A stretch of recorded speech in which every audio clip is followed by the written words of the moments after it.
hockey. Yeah. My favorite. It's Judd's Hockey Show. It is Judd's Hockey Show multiple times a week. The season might be done for the Wild, but this show does not rest. And what I have for you today is a very interesting list, Age. I've got a top 10 list, in my opinion. This is the Sports Dad's top 10 current Wild players. And then I'm going to give you what it should be at the end of next season as well, because it's going to change, and I've got some thoughts. But before we do that, I want to tell you about my friends at Neos Elite Performance. If you're an athlete, or I guess I should say if you were, and you love to golf or you love to play basketball, and now the chronic pain is too much, Neos Elite has cutting-edge regenerative medicine and cellular IV therapy that's designed to get you going again without invasive procedures, right? To get you back on the court, to get you back on the course. White glove service means they are going to come to your home. They are going to make sure that that pain is gone. It might be knee pain. It might be back pain. Neos' therapy is designed to reduce the pain, restore your function, and get you back to doing what you love. They also have, if you reference our flagship show, which is Purple Daily, of course, you're going to get $500 off a cellular IV therapy treatment. No surgery, no downtime, just results. And again, $500 off a cellular IV therapy treatment. Schedule now at neoselite.com, Neos elite.com. Before we start, AJ, congratulations. Your Tottenham Spurs. Huge win. I see the kit. I see the kit on. Yes. If anybody out there listening, watching was also at Palmer's yesterday, first off, I want to apologize for anything I may have done under the influence of some tasty beverages, but super fun day. First time they've hoisted a major trophy in 17 years. So basically, if you want to support a European football team, a soccer team that's most similar to the Vikings, that's kind of it. So unfortunately, now you're kind of missing the bandwagon of depression and the jokes and all that stuff. Major day yesterday in the history, and super happy. It was a fun day, but now we're back. Now we can focus on the stuff that really matters, which is the Minnesota Wild off season. Which is teams that, again, are not winning titles or championships or something like that. So I'm going to give you, first off, 1 through 10, my current top 10 most important players. So there are some guys left off this list who you might debate. I'll go through them 1 through 10, and you tell me or stop me if you have qualms, points to make, things like that. All right? Yeah. Number 1 is obvious. Kirill Kaprizov. That goes without saying. So let's get to number 2. Okay. Number 2 most important Wild player currently, as of the end of the season, I've got Brock Faber. 78 games, 10 goals, 29 points. He was a -2, but that speaks to how many times he plays against other great players. Those are regular season stats only. But I put Brock Faber number 2 on my list. I'll be interested to see where you go 3 here, because I'm not saying Brock Faber isn't important, but I feel like there's a very clear cut, your number 1 top tier, and that's Kirill. And then I think there's like 2 or 3 guys that are in like this next tier where I can probably hear an argument either way, but I don't know if I would have had Brock number 2. So I'm interested to see where you go number 3. I think the guy that you would have had at 2, I put at 3. Oh. Jules Eriksson, who has been referred to as like the heartbeat, like the team's. Kaprizov's the most talented player I've heard Ek referred to, though, as like the most important heart and soul guy. 46 games, 14 goals, 29 points. Of course, go back to 46 games. And now, Kaprizov played half the season exactly. Kirill, though, he's so good, I'm going to cut him some slack here. Like, I'm not going to demote him based on games played. Eriksson Ek, I sort of looked at the games played. I also looked at the fact that in the perfect world, he's a number 2 center, not a 1. Like, he's been a 1 because he was forced to. But I think he's probably the guy that you might have put at 2. I put him at number 3. And I think that reason is exactly why I probably would have him 2. He's not a bona fide 1C in a lot of teams in this league, but for this Minnesota Wild, he has been kind of thrust into that very key, important role. And I think for the most part, Judd, when he's been healthy, he's handled it really well. He has risen to the task. And for how many times we have talked about like guys needing to step up, he seems to deliver on stepping up each and every time. So in terms of like overall importance, that's where maybe I'll differ for you, and I think I would swap those two and have Eck 2, but I can understand your argument there. I think it's a very close 2-3. You're really going to hate my next list. Okay. Eriksson Ek is 3. So we've got Kaprizov, Fabes, Eriksson Ek. Number 4, Matt Boldy. Now, in his favor, he played in he not only played in the Four Nations tournament, he played in every single regular season game. 82 games, 27 goals, 73 points. A really solid year. I thought that he turned it on more than off a lot. Like there were stretches, don't get me wrong. I complained about him, but I also felt like, especially coming back after, and correct me if you think I'm wrong, I felt like coming back after the Four Nations, he was actually pretty consistent, despite the fact he was probably tired. So I put Matt Boldy number 4 on the list. Yeah, you kind of had the double-edged sword of the Four Nations, because on one side of it, you have Eriksson Ek going out there, and, you know, they won't say that's what it was, but at the same time, he probably shouldn't have gone. And then you have Brock Faber, who went out there. He was playing some damn good hockey, came back and didn't really look as much like himself. Matt Boldy, on the other hand, you could tell that he came back and was tired, but for some reason, like, his mind got trained over that like 2-week span of like how to play more consistent high-level hockey. So he was probably the biggest beneficiary on the Minnesota Wild of that. So I think importance-wise, if he had maybe produced a little bit more while Kirill and Ek were absent, he'd be higher than 4. But I'm fair with 4 right there for sure. Yeah, 1 through 4. No, I'm sorry, 2 through 4 was like I did start with Ek second. Okay, I moved him down just because Brock is so good too. Yeah. But I mean, Bold's got some consideration from me, at least briefly. So 2 through 4 were probably the most difficult chunk of 3 I ranked, because I think that you're right. You could definitely put Ek second. You could probably make a case that Boldy could be third, maybe second. I don't know. Yeah. But so I went Faber, Ek, Boldy, number 5. And these guys are up and down. I know that this can change, but number 5, I put Philip Gustafsson. Had a really good year. 58 games, which is a lot. Won 31 games. 256 goals against average. 914 save percentage. I thought he bounced back really well off an incredibly disappointing 2023-24. So, and again, these are... Goaltenders probably have more fluctuation potential than any position. Like Gus could be 15 next year on such a list. I don't know. Right. But for now, as we end this season, I put Gus number 5. So he's 5, and I do agree with that. But I would ask you, if like you had Kirill, that's A tier, and then the 2, 3, 4, that's B.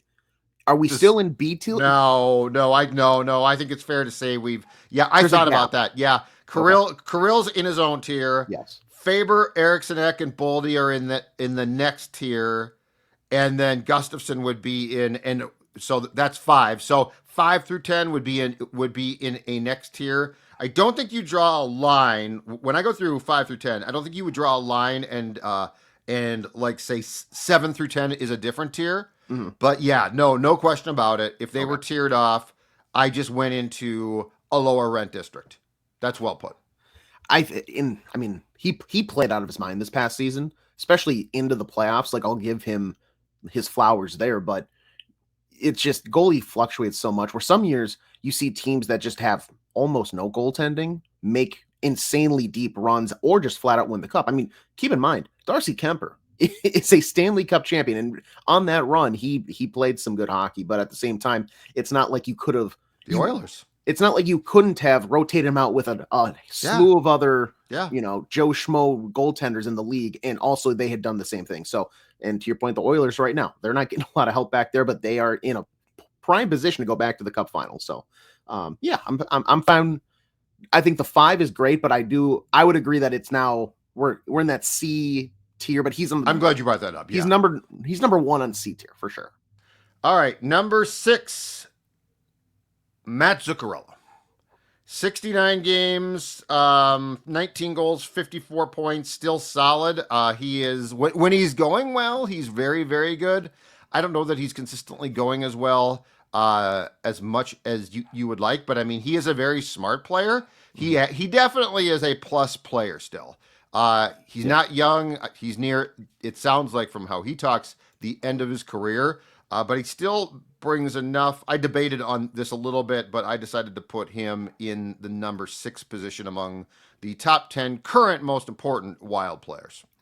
Yeah, I mean, he played 69 games this year, but finished 4th in scoring. Like, it was Matt Boldy, Marco Rossi, Kirill Kaprizov, Matt Zuccarello. Like, he had himself another year, like, quietly.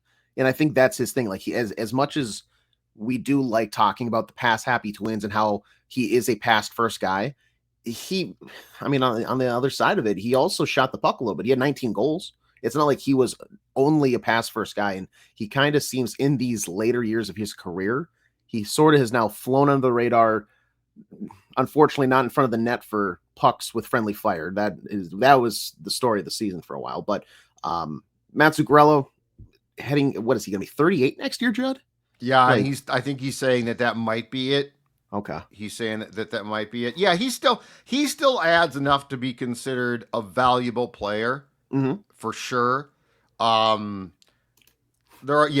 passing can drive you crazy, but he's a very smart player. Like, he does bring things. So I think it'll be interesting to see how he adapts to any sort of role, because if they go out and they do sign or trade for somebody this offseason that is another like quality winger, I don't think you can bank on him having that top spot with Kirill on the same line. And granted, I think they've shifted away from that more so this season. He's done a great job of like being, not that he wasn't okay with that, but they've both done a great job with just living with that's the reality. But I think moving forward, like next year, he needs to accept like there's almost no chance, barring injuries, that you are now a second line player like permanently, maybe even less, depending on if people have hot streaks. And if he, you know what, too, like, and this is the one thing. So I am all for not having them together permanently, because I think it does turn into a no you shoot thing. Yeah.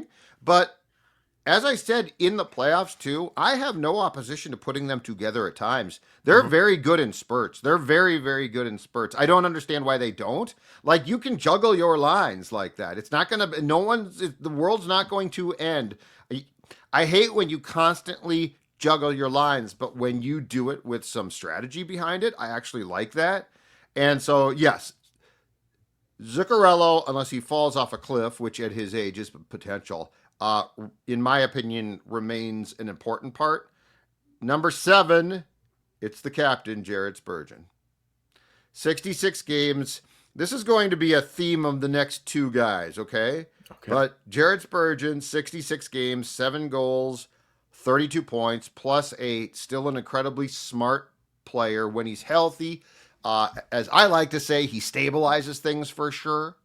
There was a time where he was obviously a top 5 guy. Those days are gone. But that being said, I still think that he was important. I think his roster spot is secure. I am not positive. I think we might get a big surprise. Let me put it that way.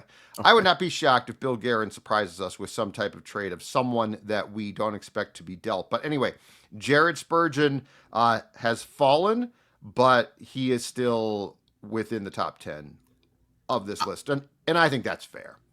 I'm a little surprised that he's the second defenseman off the board on your list. I know how much you love Jonas Brodin, and I think that defensively he is in some ways more important than Jared Spurgeon. But granted, both guys injury history and everything like that. Yes. And that's where I think that my list might differ from your list. So I'm interested to see where he falls. So all right. Oh, okay. But he played 50 games. Yeah. Spurgeon played 66 games. The only player that I am not holding injury against is Kaprizov. No. I can't do that. If I came on JHS right now and be like, I drive Kaprizov to second, I'd be institutionalized, which I don't want to be. I'm too young. 55. I'm old, but I'm not that old. But yeah, Broads, quite frankly, not long ago was a top 5 guy for sure. Spurgeon is a little bit more of a gap in years, but There would have been a case at some point very recently that Brodin was a top 5, and I think he's that good. But 50 games, 4 goals, 20 points, plus 10. One of the best skaters I've ever seen consistently, just as far as night in, night out. He is a brilliant player when healthy, but he played in 50 games. And as we talked about with Jesse Pierce on the earlier show this week, he missed, I think, 3 chunks of season. So Spurgeon and Brodin for sure, I am holding it against them. And Brodin in particular, I mean, I am a big fan. And this drop is based on if you cannot stay on the ice. I also think that we can't dismiss, especially because if I'm correct on this, he has no protection against a trade. I cannot dismiss that he could be the guy that they move. I don't think they're going to, but again, I also think we're going to get a surprise trade. I don't think you're going to go get a center and a scoring wing on the open market. So I think one of those is going to come through a trade, and if you do that, you're going to have to give up something of substance. Yeah, according to cap wages, Brodin has a no move. Jared Spurgeon has a modified no trade. So Middleton, Bogosian, Merrill, Chisholm are the you can kind of move at will if you want to type defenders. Okay, I thought I saw the Broads did not, but their information here might be a little iffy. I've noticed that every once in a while they have one mislabeled. But. Okay, so Spurgeon 7, Brodin 8, Marco Rossi 9. I fluctuated with Marco on where to put him. I gave thought as high as 6. So Marco Rossi's going to be traded, it looks like. But this dude played like Boldy in every regular season game, every playoff game, fourth line, of course. 24 goals, 60 points, had a really solid season, 36 assists. Could have been higher, maybe should have been higher. Mm-hmm. Again, I fluctuated with as high as 6, and in retrospect, I probably could have bumped Spurgeon and Brodin down a bit. But I put him 9th in part because I also think there's no way he's coming back. But he had make no mistake, he had a productive regular season, and I remain against trading him for the sake of trading him. I would like to know what he wants, though. Like, what is the tension between the team now, especially, and the agent as far as his contract? Because I think that's where we're running into probably the biggest problem in his potential return. Yeah, I'm surprised there hasn't been some sort of leak to that effect yet. Maybe the Wild either A, think whatever he's asking is actually reasonable, so they don't want to leak it, or B, they're not ready in that timetable to actually start nearing the let's actually get him out of the franchise timeline, I guess, of how that thing works. I've seen projections that he's going to get 7 by 7 and some change. Yeah, that's what he wants. So the reports from the Athletic are he turned down, I believe it was 5 times 5 in season. I'll say I think good on him, because I think that is an insane lowball offer. And then the Wild came back, it sounds like, and said, let's do a bridge. And the agent's like, no, we don't want to do a bridge. We want to do a full long-term contract. Mm-hmm. And so the question becomes, what does he want on that? I've seen projections as well. I do think at the end of the day, while this whole thing about him being too small, blah, blah, blah, drives me crazy, I do think that there is a definite money issue at play here. Mm-hmm. I would be interested to see if he comes back and says, I'll do a bridge, like I'll do 3 years. I would be, because at that point in time, I would take him back. But that's just me. I would too. If you're able to get him, well, I mean, what's the cap on a bridge? 4 years, I think, is probably the maximum length. But I bet I think 3 or 4, but I think 3 is a pretty standard bridge. Because he's 23, so if you do 3 years, then he would go into full UFA the next time around, right? Which then would allow him to really capitalize. But also then that puts the Wild in a weird spot of, depending on where you are that final year, do you want to try to extend him, or do you want to try to capitalize for, you trade and maybe you do some type of swap? I don't know. I mean, look at Colorado. I mean, they felt they were up in a corner with Rantanen, and then you trade a super. And granted, I'm not saying that Right. Mikko Rantanen and Marco Rossi are on the same level of talent. I'm just saying in terms of franchise positioning, the Wild might feel they're in a similar thing where they have to move him before the end of the season. So, I mean, yeah, I would have him back on a bridge deal. I think he's a fantastic player. I just don't want the Wild to move him. No, we're not weaving for weaving's sake. We're not just trading him for the sake of. Yeah, I would love to see the next 3 years too. Like I think he could be real. This is a solid year. So I would love to see. I would hate to trade him for the sake of trading him now, and in 2 years he's great. Yeah, and the thing is, my main sticking point there is too is he's 23, but in terms of like development, he missed a season because of his heart condition. Yeah. So he's essentially a 22-year-old development wise. Yep. It feels like you give him one more year and you're going to see that guy who scored 60 points with one superstar and one high-end center out of the lineup who he has to then take on a bigger role. He's going to score probably 70 points minimum, you would think, especially if they plan to add another wing. Yeah. You're going to have him produce more. It just feels silly to be that stuck on the height. And maybe we're overthinking it, but it just seems like the comments and the feeling is they need to get bigger, and just like you drafted him for a reason, Right. You knew he when you draft him, he was like 5'7", 5'8". He's not going to magically sprout up one summer and now he comes back 6'2" and 214 all muscle. You knew that wasn't going to happen. You picked him for a reason, and I think you're seeing why you picked him in this most recent season.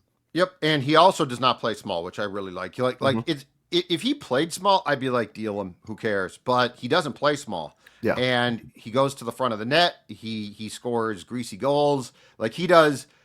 He can't do any more than he is doing with what he's been given. And I've seen a lot of guys in this franchise history who can't say the same. So that's why I like him. He is a skilled player who's got some grinder to him, and that always intrigues me. And number 10, Jake Middleton.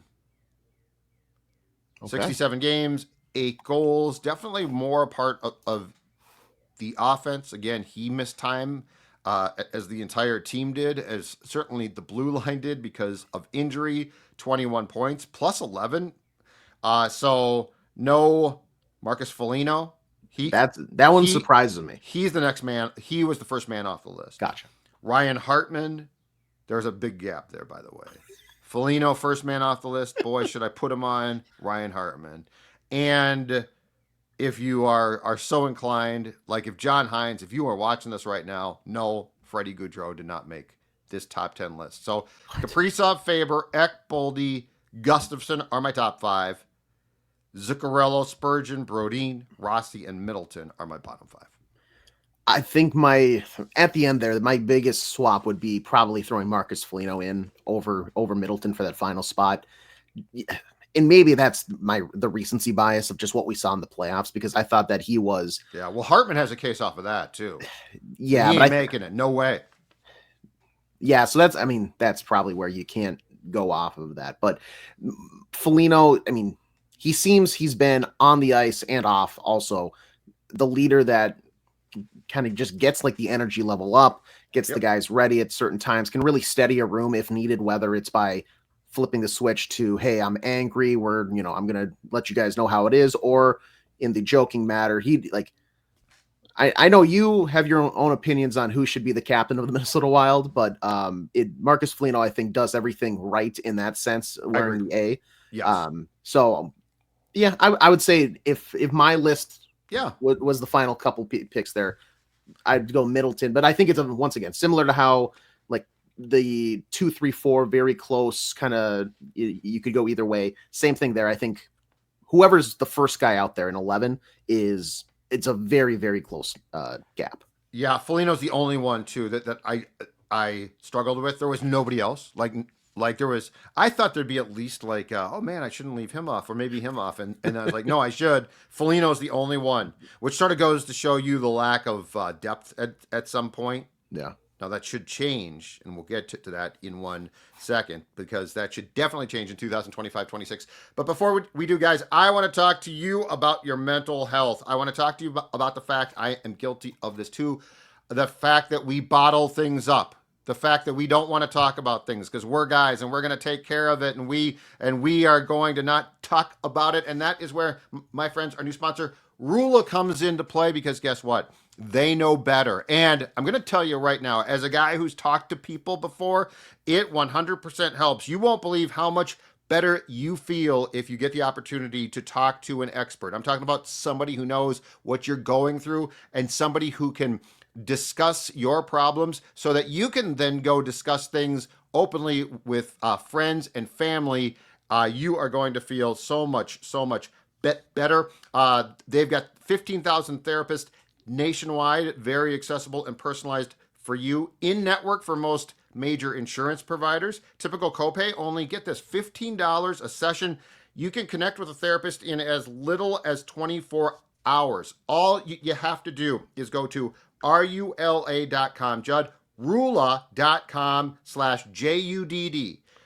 And when you sign up, they will ask you about how you heard about them. That is where you can support us, because all you have to tell them is that you heard about them through us. So again, rula.com, Rula/Judd. Connect with a licensed therapist who can help you. I can't tell you enough, because I think it is in our nature as guys that we do not want to talk about things. You are going to help yourself and those around you, though. Again, rula.com/JUDD.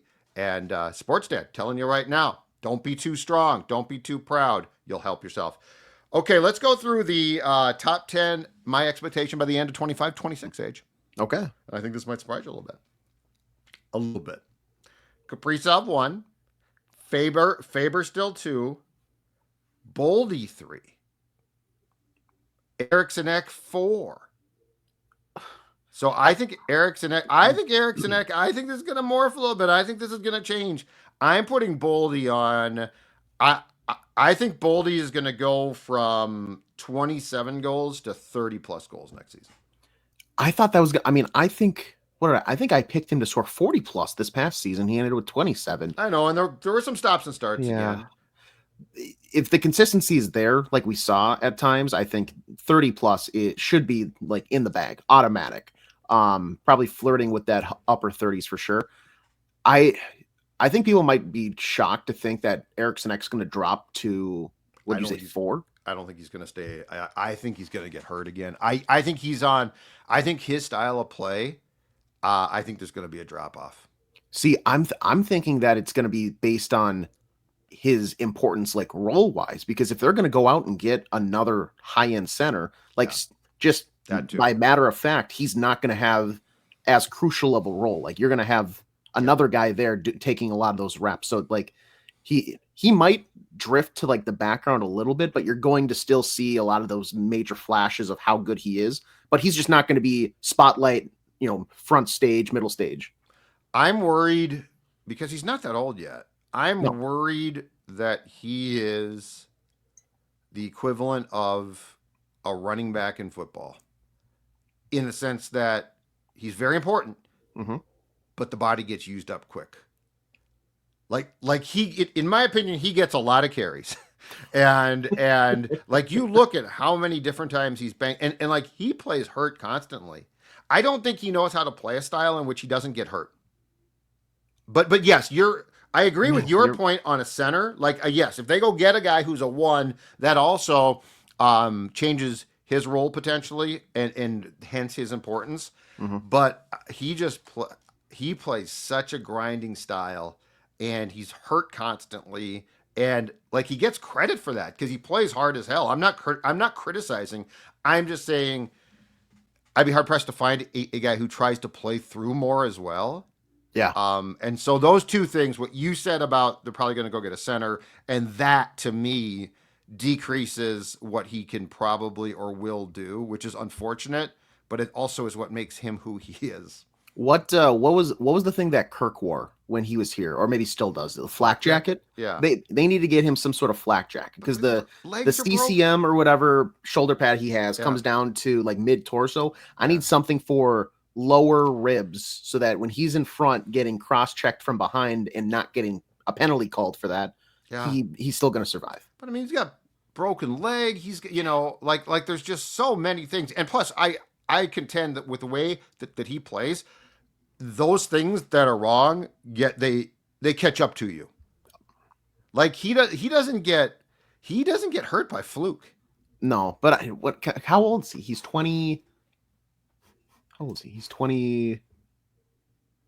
This is going to be tough to find on the fly.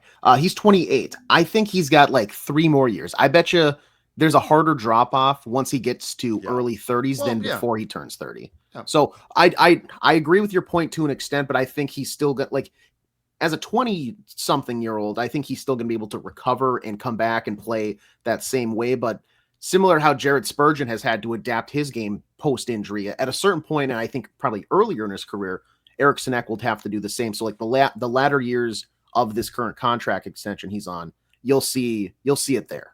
It's a great extension. It's a great contract. It's a great contract, but I'm going to tell you right now, if he adapts his play is going to drop off, because he can't be that player without playing that style, and that style is why he doesn't play. Number 5, you're going to hate this. This is a placeholder, okay, for what they might do. Number 5, Brock Nelson. Can we go Brock Nelson / player X? If it's Tage Thompson, if they trade for Tage Thompson, this entire list changes, because Tage Thompson might be number 2. I think I'm going with like a Brock as 5, because he'd be important, but like, yes, there is a, as the kids like to say, there is a high variance here. Because if it's another player who's I mean, we all agree, including you and Jesse, you can do better than Brock, but if you do better than Brock, that's probably a guy who's above Eriksson Ek then. I mean, heck, if it's Tage Thompson, might be above Boldy. So, but yeah, I'm just putting the placeholder center, who, by the way, could jump Ek as well, but I'm putting him at 5 because we just don't know. Yeah, I guess if it's Brock Nelson, like, I'm gonna hate every second of it until he makes me not hate it. But I hear you. Yeah. I mean, that's probably the right spot to throw him in. Like, in a world where they do go out and sign him, yes, I would like to think that they're going to be a little more ambitious with the 23-year-old Marco Rossi. If you are going to move him, that you sign somebody of a higher quality rather than a guy a decade older who's get somebody back. Yep, exactly. Like, I would like to see the Rossi trade bring you back the center that you want. Yeah, which I think is very possible. Like, there's some avenues there for sure. And that's not going to be a 1-for-1 swap. No, you're going to probably have to throw in another prospect and a pick. I mean, depending on who it is, and like at the same time, they're probably going to either get like a higher quality guy with like a 7th or whatever back, for the visual fluff of like, oh, they got a pick. They can. The headline is get a high quality center and a pick, but then you have to click into the article and it's a late 6th rounder. Right. All right, so that's the top 5. Again, I think it's fair to draw a line there. Kaprizov, Faber, Boldy, Eriksson Ek, probably. Mm-hmm. Maybe depending again on who the center is. And then you draw a line there, I guess, after 5. So at 6, I have the Gus Bus. I don't know. Again, I don't know. Goaltenders are so weird. Who knows? Gus could come back and be good, not great. Wallstedt's going to have to play. Mm-hmm. He had a terrible year, but goaltenders also bounced back from that. So I put him 6. I put him 5 on the current list. Number 7, Zeev Buium, with a lot of potential to move up. I think 7. Yeah, 7 is like the floor there, but I really think he could creep into at least the 5. Yeah, like I in an ideal world, with working on the power play all season long and having him now confident, and you're confident in him being out there, I think what he does there, mixed with some of the other opportunities he'll help generate 5-on-5, I think you're going to see a really happy fan base and just kind of be not shocked, like, because we've been talking about it, but you're going to see a lot of people very, very pleasantly surprised with just how much he's doing on special teams when they inevitably get those chances. Mm-hmm. I agree. No, and yeah, he's, again, that's just like a holding place. He could easily be top 5. Yes. Number 8. I'm going to will this to happen. You gave up so much in this trade. I'm going to will this. Yes. David Juracek. It better happen. It should. Like, you gave up a haul. And granted, I really think that because it was this year's first, and then they gave up a third, and then a fourth and a fifth. I wrote this down in my notes for the show on. Hold on a second. I can't remember right now. It's like I think it was 4 draft picks. It was 4. I just can't remember exactly. It was two 2025 picks, including the first this year, and then it was 2 2026, including the second. That's why they can't. That's why they can't sign an RFA to an offer sheet, because you need your own second round pick, and I think it was a 2026 second round pick, right? Yes, and then they also. No, I thought that was the Gustav Nyquist. Oh God, no. You're right. My bad. I'll find it. Yeah. Doesn't matter. Anyways, but no, you're correct. I misspoke. That was the Gus trade, which is a whole, which I don't even want to talk about right now. I'm sorry, I accidentally brought that up. But yes, I like him at this spot. I mean, you gave up a lot, but also I think the players that you would have potentially drafted, as we mentioned earlier this week with Jesse, are, I mean, simply less than compared to what you're going to get with David Juracek. A healthy David Juracek, his toolkit, his physicality, the way that he does he's elegant for a guy of his size. He is physical at times. If they can just kind of hammer home defensive positioning, which I know sounds goofy for a defenseman, but if they just kind of hammer that home and get him more comfortable in that zone, I really think he's like, I'm still higher on Steve Buium, don't get me wrong, but I really think you're going to look at David Juracek and say, what a great trade by Bill Guerin. Yeah, we won't know until we get I think 40 plus games. And a right shot. But right shots are hard to find for defense. Right-handed shot. For some reason, it's weird. It seems like it feels like right-handed shots come more frequently when it's a winger, but defenseman, it's just like, I don't know what it is. It's slower in the pipeline. The compensation on the Juracek trade was Damon Hunt, and then the Blue Jackets got a 2025 first round pick, a 2026 third round pick, a 2026 fourth round pick, and a 2027 second round pick. The third round pick in 26 came from the Avalanche. Okay. And the 26 fourth round came from Toronto. So the Wild traded 2 of their own picks, including their first round pick this year.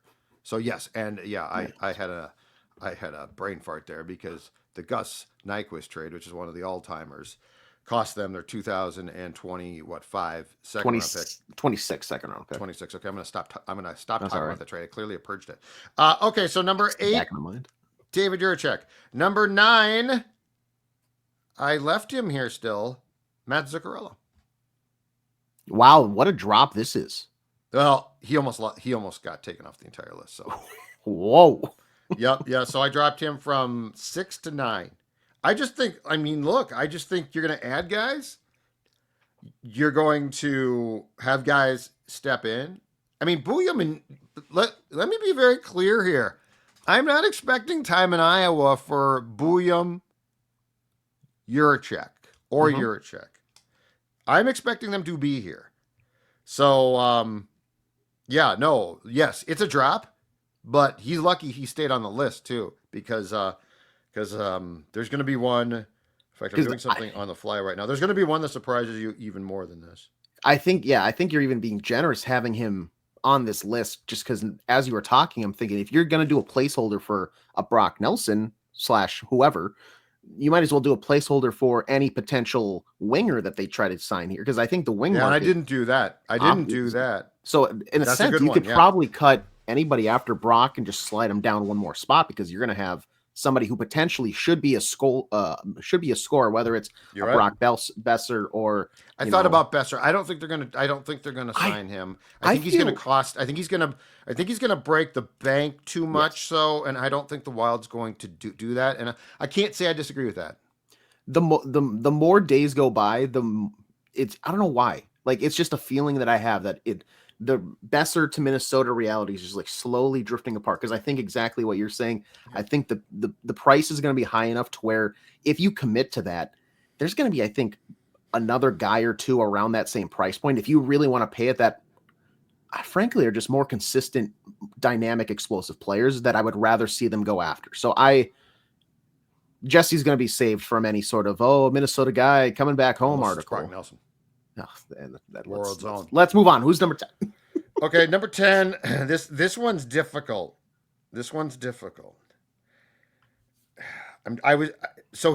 my debate, okay? Okay. Spurgeon's not on this list so far. Mm-hmm. Brodeen not on this list so far. Obviously, since I didn't have him on the current list, Foligno, but also Yurov. I like that a lot. I didn't have him on the list so far, and I'm going to put him 10. I'm going to drop the defense of the veterans off. That's fine. You got to have a Russian. He might let me say this. He might be low at 10. You got to play the kids at some point, Age. You got to play the kids. You cannot hold them hostage because they might make a mistake. They're your future, and quite frankly, they also might be your best players. We already know that he's not going to go down to Iowa. We already know that he's not going to go back to Russia. Because he'll just go back to Russia. Motherland. I really also feel like I said, he's also not a fourth line guy. If they put him on the fourth line, I really think they're misusing him. I don't think they will, but this is what I love. They can't demote him. Yes. Now they could scratch him, which I could. I'll have some choice words about, but I'm going to take a flyer and say by the end of next season, he is on the top 10, and 10 might be too low. No Spurgeon, no Brodeen, no Foligno, no Middleton, no Rossi, because I think he's gone. Mm-hmm. But I mean so this was a lot harsher. And you're right. I put a holding place for one acquisition, but not two. Mm-hmm. And Zuccarello could easily be peeled off this list. Could be. And also too, you're thinking about like, if there is a bridge deal, Marco Rossi somewhere back into the top 10 too. If for some, as much as I think it's way better chance that he's not on the roster. But if he does for some reason come back, he's back in the top 10 for sure, based on the production we saw. And he might be at the top 5 then. I think so. I think he's going to have something to prove. He might be in that Brock Nelson holder spot. That's right. That's probably where he would slot in more. So again, this is my prognosticated top 10 by the end of 2025-26. Kaprizov, Faber, Boldy, Eriksson Ek, center. I put Brock there because he seems like he'd be a 5. He's certainly not a top 3, right? No. Yeah. Gus Bus 6, Z Buium 7, David Juracek 8, Matt Zuccarello 9, Yurov 10. That's my 10. So no Spurgeon there, no Brodeen there, no Midzi there. Just some controversial takes. In fact, why don't we do this? Because we're going to do a show for Friday as well. Yeah. Why don't you come back? Because you're more of the definitely more of the prospect maven than I am. Why don't you give me your predicted top 10 by the end of next year as well, taking into account what you know? Because I think you might have some of the kids higher than I did. Let's be honest here. You got a man crush on some of these guys. Yeah, I absolutely. And I don't blame you one bit. Yeah, there a couple of these guys. Like I think they're going to be shoehorn a prospect in that I'm not thinking of. Okay. So we'll do this tomorrow. You're going to give me from more of a prospect bent as well. You're going to give me your top 10 expected by the end of next year. Because I think the top 10 outside of Foligno right now, I think we both agree, like in some way, shape, or form, that I named the current top 10. But I think that you might differ greatly, especially on rankings. And I think that you might leave some veterans off, which I absolutely love. So we will do that tomorrow. Appreciate you tuning in or podcasting us. AJ, Judd's Hockey Show. Talk to you later.